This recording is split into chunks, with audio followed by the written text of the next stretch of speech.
பல்கலைக்கழகத்தில் PhD பட்டம் பெற்றவர். உப்பின் மூலக்கூறுகள் எவை, அதில் உள்ள வேதிப்பொருட்கள் எவை, அதை கார்ப்பரேட் கமாடிட்டியாக மாற்றுவது எப்படி என்று ஆய்வு நடத்தியவர்.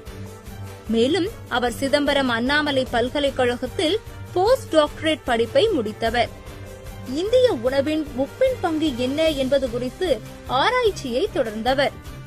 சதி ஆலோசனை கூட்டத்தில் தொடர்ந்து அவர் எப்படி பேசினார் என்பதை நீங்கள் உணர்வதற்காகவே இந்த பதிவு.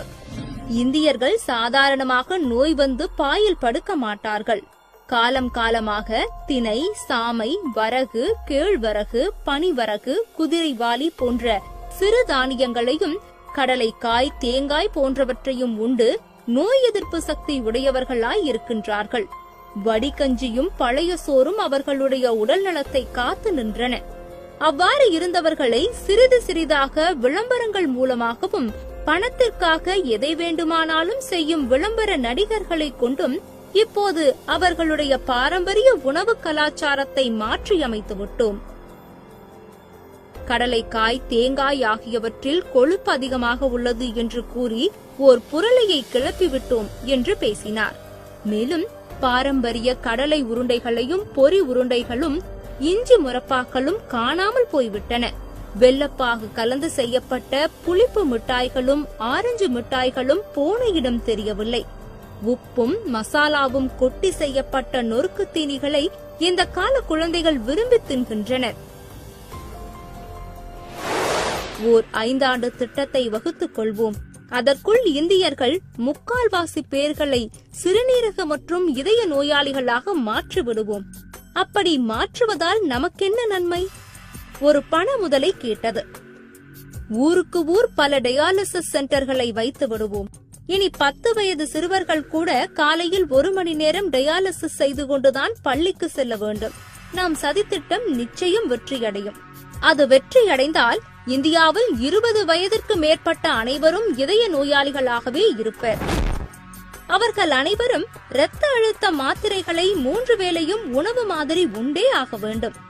அப்புறம் என்ன, அந்த மருந்து தொழிற்சாலைகளை வைத்துள்ள நாம் தான் உலகத்து பணக்காரர்களாக உலா வருவோம்.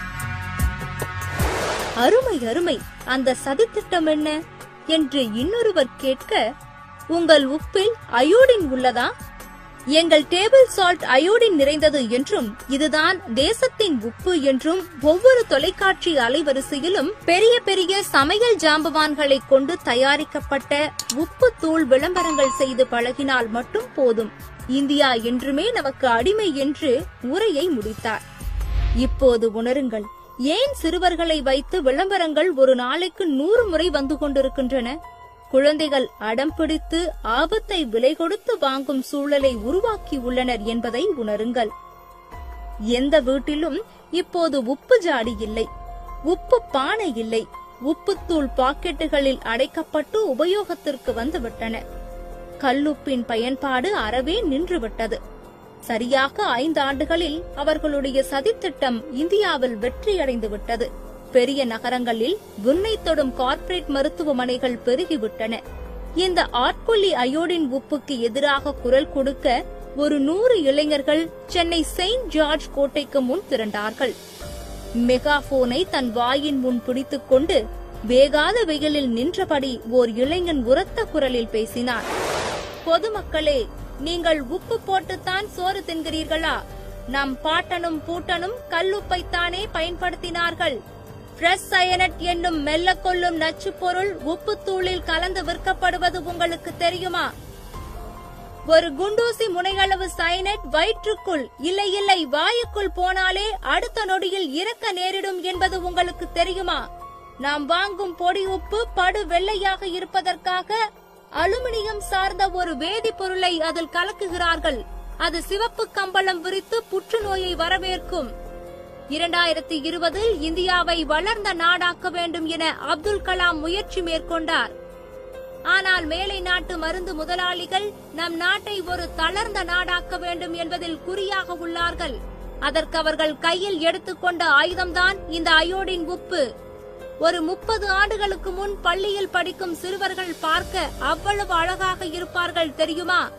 இப்போது தொப்பை பெருத்து போய் பார்க்க சகிக்கவில்லை. எல்லாம் இந்த செயற்கை உப்பு நிறைந்த தின்பண்டங்களை தின்றதன் விளைவுதான். போதாக்குறைக்கு நம் இல்லத்தரசிகள் சமையலுக்கும் இந்த நச்சு உப்பைத்தான் பயன்படுத்துகிறார்கள்.